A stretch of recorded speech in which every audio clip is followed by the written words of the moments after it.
There was a thing I saw on LinkedIn that was pointing out that good leaders should always try to protect the people on their teams. And that is true. You shouldn't want to throw people under the bus. That's a good point. You shouldn't be someone who just takes any pressure that exists above you and immediately passes it down the food chain without filtering at all.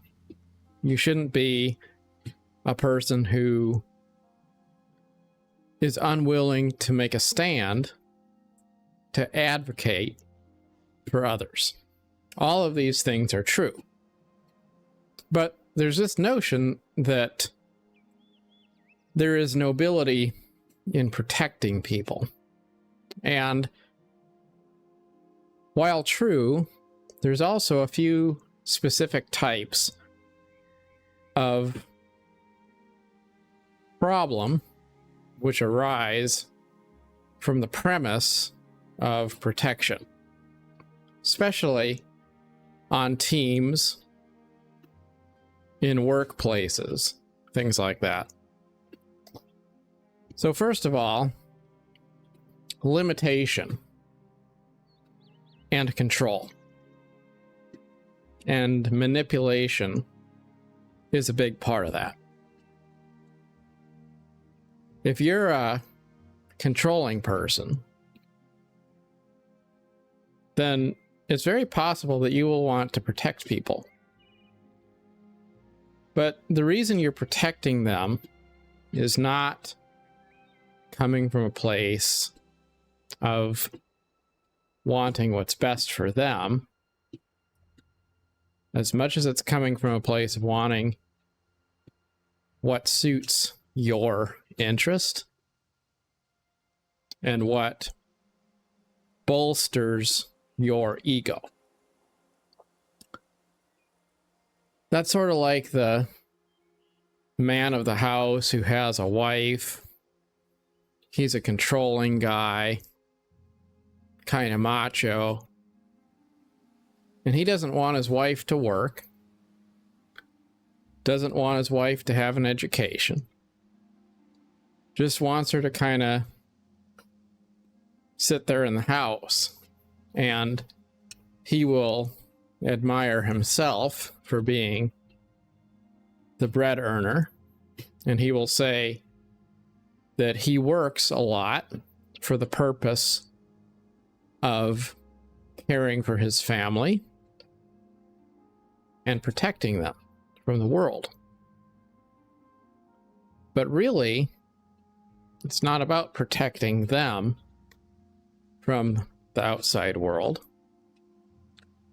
It's about making sure that they do not have the opportunity to experience anything outside that bubble, which is dependence on him. It's all about control. That exists in workplace situations. It exists in relationships. It exists in really all human societies in various forms and degrees. There is that tendency for people to say, I just want to protect you. Well, why? Do you want to protect someone because you don't want them to realize their potential? Maybe. Do you want to protect people because you don't believe they have any potential? Possibly. Just like you would protect a child from the big bad world because you believe the child doesn't have the ability to care for his or herself. But how do people grow? if they are always sheltered in an environment which ensures they will never have the opportunity to go outside their comfort zone, to do new things, to have new experiences, to stand on their own 2 feet. You see, that helicopter parenting can backfire because it creates artificial dependency. It creates an environment where people don't learn important life lessons because they always have someone there to make sure they never need to learn those lessons, to ensure they never have the opportunity to learn those lessons. Then one day they realize it's too late to learn those lessons. Sort of like domesticating wild animals. If you take a wild baby animal and you find it, you take it, you raise it, there will come a point in its life when it will never be able to become wild because all it knows is domestication. And when people do that to each other, it's a form of manipulation. It's people projecting limiting beliefs on others so that they can build up themselves at the expense of others. There's a lot of people who would like to make the lives of others better. But only one caveat exists. And that is, they don't want to make people's lives better than themselves. They don't want to lift up anyone if it means lifting up someone higher than themselves.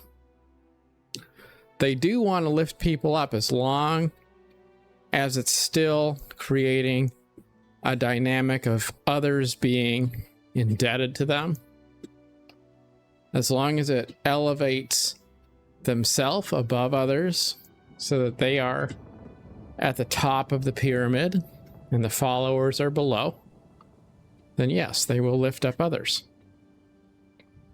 But as soon as it becomes apparent that someone might want to go their own way, then that whole dynamic will change.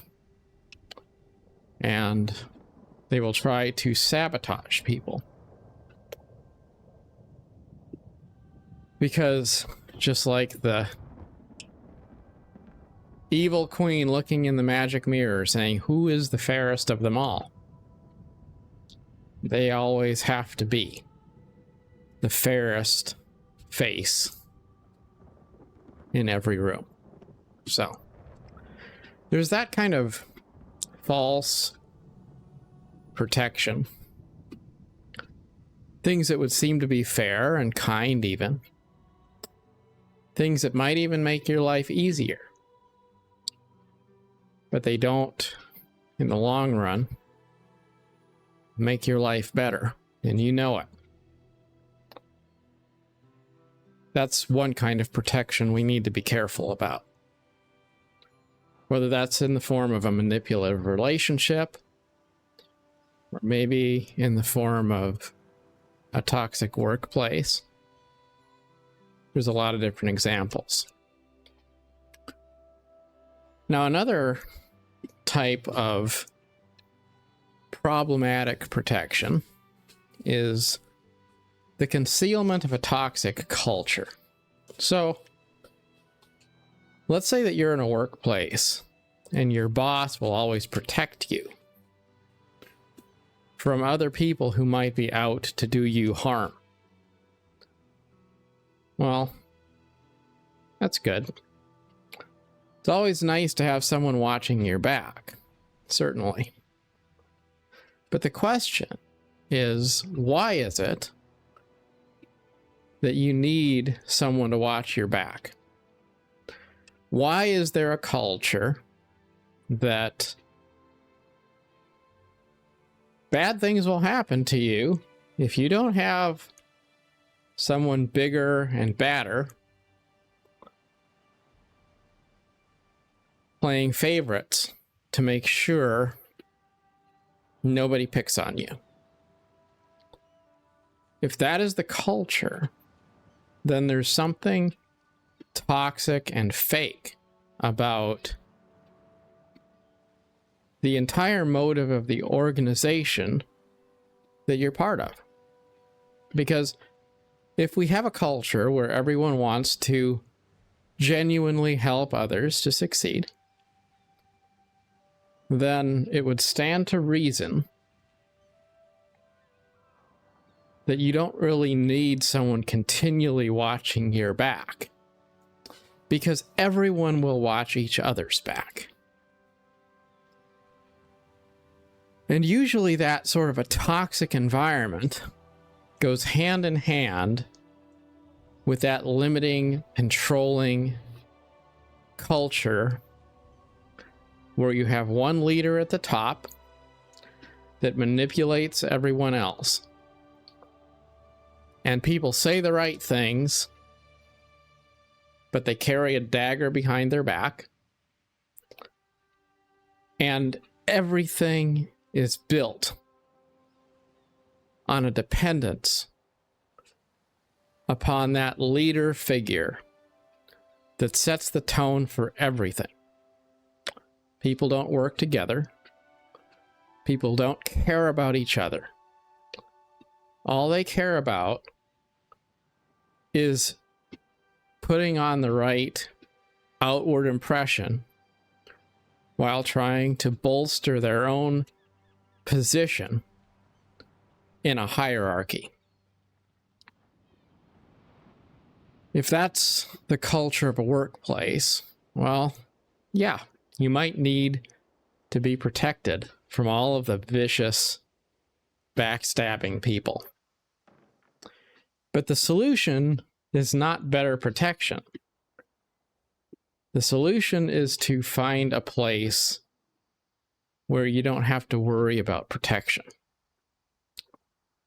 Just like the solution to a safe and happy life is not to put heavy armaments and bulletproof doors and windows on your house.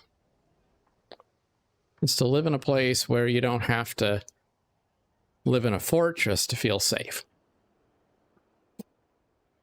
And finally, there's a third type of problematic protection. That is the concealment of a harmful purpose. So let's say that we all are one big happy family. We're all trying to help each other. We're all trying to do the right thing. You don't have toxic leadership at the top. But the thing we're actually doing, the underlying why, is a little bit off the mark. The customers we serve are not the right kind of customers. The things that we're promoting aren't the right kind of products. Well, if you're doing things that are harmful to others, and that is your business, that is your trade,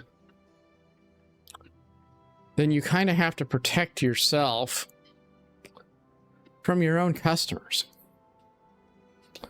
You have to always live inside of a castle because you know that there's a lot of enemies out there.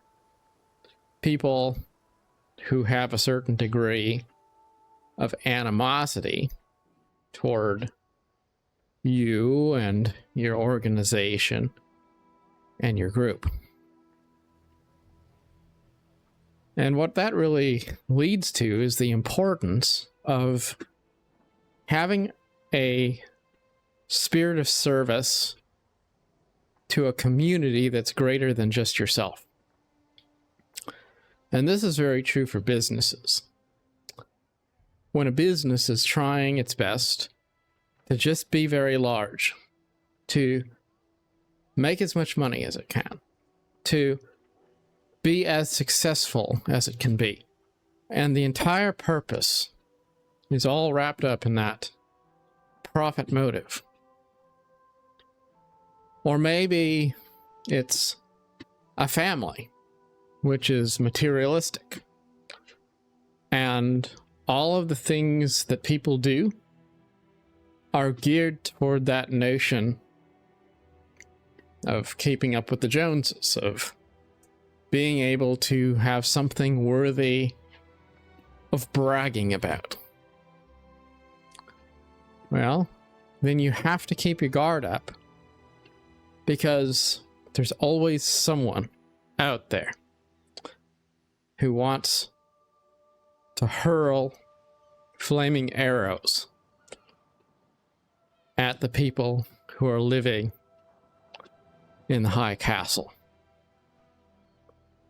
So we should avoid situations which are manipulative, things that are limiting, things which make life easier but don't encourage us to make our lives better.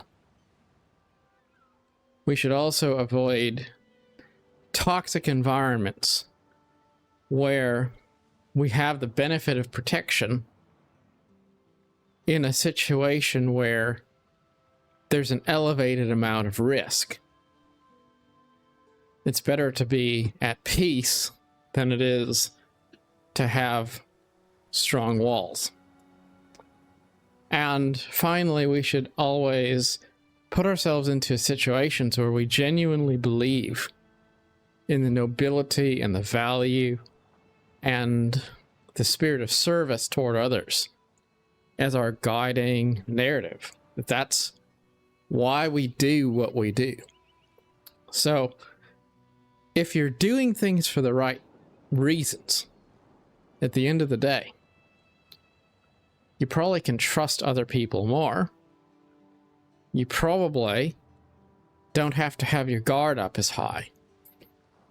You probably don't need to look to one person to be your advocate, to protect you, because you're more likely to have a whole village of people at your level, below you, above you, around you, who will stand together in favor of a cause higher than self.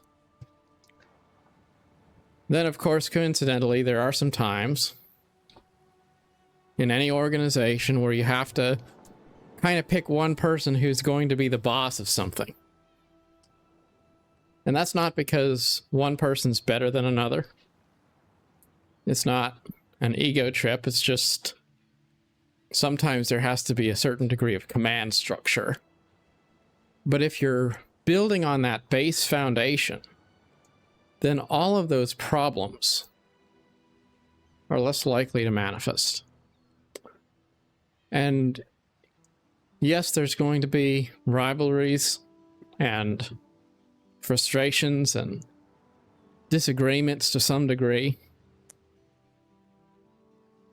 But what really matters is you don't have the people in the castle and the people in the slums outside the walls. You have a team of people who are working together, not to advance themselves, but to leave their lives, their futures, their communities better than they first found them. The purpose is about stewardship instead of control. And once you start to have that attitude in life, then it's not so much about making sure that you're protecting people from a dangerous world. It's more about sharing in a future which is a bit less dangerous for everyone. It's about celebrating the raising of a tide that lifts all ships instead of just one. That should be our goal. It should be our goal for our country, for our workplaces, for our societies, for our personal relationships. And the world is filled with a lot of things we can't really control directly. But we can, in some small way, put ourselves into an environment which is conducive for growth, instead of defaulting to the easier things that are spiritually limiting, the circles that are socially corrupting, the things which promise to make life safer, but do so at the expense of our soul. It's better to have nothing, but to be wholesome, than it is to be given a great treasure that's under some sort of a curse. And if I've learned anything in life, it's that sometimes you do have to start over. You have to get rid of things. You have to be willing to walk away from all of the connections and relationships in your life if you're going to be able to reset and embrace a different destiny. It's not that hard, but there's a great temptation not to venture. Now it's fall. It's early November. And I've been enjoying the fall leaves. Somebody at work was saying, you know, it's amazing how fall leaves are so beautiful. And as the seasons change, it's actually all about death. Because it's really the dying of the leaves on the trees. And I guess that's a bit true. Sort of. But kind of not at the same time. Sort of like how you could say that whenever the cells in your body die and are replaced and renewed, that's the loss of life. In a way it is, because just as we evolve continually, no man ever crosses the same way twice, because no man is ever the same man. You see, even if we feel like we don't change, every day we're a bit different than the person we were yesterday. So yes, every day that we renew ourselves, we are dying to our old self. But if there is a lesson in the changing of the seasons and the falling of the leaves, it's that you can let go of a lot of things. You let go of all of those green leaves, but the tree is not perishing. The tree is not diminished. The tree is just preparing itself for the next season by releasing the things which it does not need anymore. But you can't have a new season without letting go of those leaves, of saying farewell to the person I was before.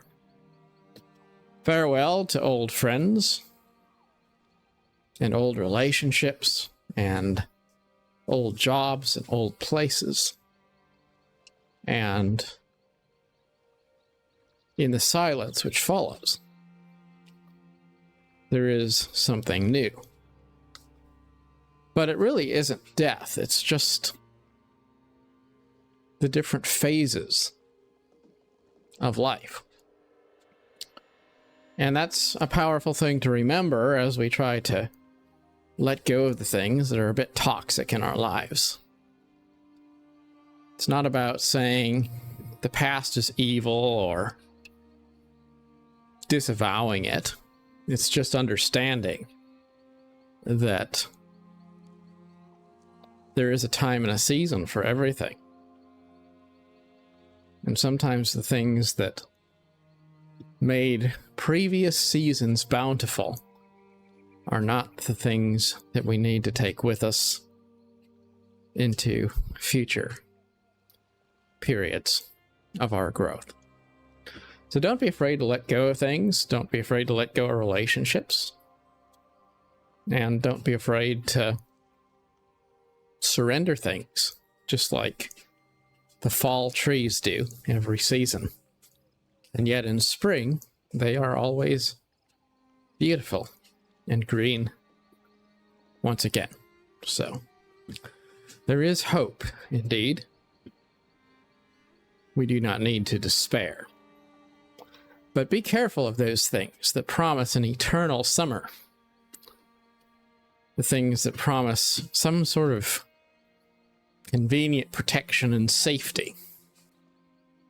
And they never allow you to transform yourself or grow in a new direction, because they make sure that you never shed your leaves.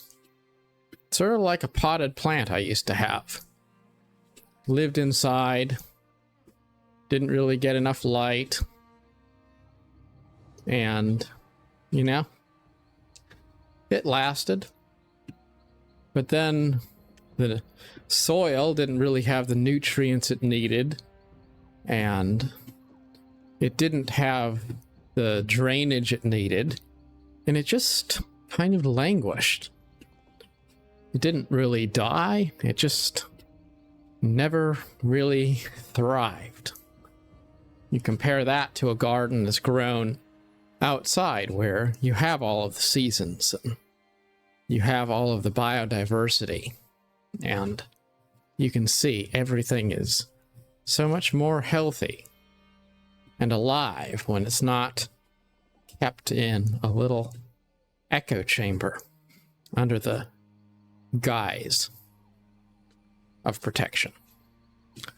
In the end, it's better to be free than it is to be safe. So wherever you find yourself on your adventure, best wishes to you, and cheers to that spirit of freedom that can give us hope in a often monotonous world. As always, good luck to you on your adventure. Till next time, thanks so much for watching.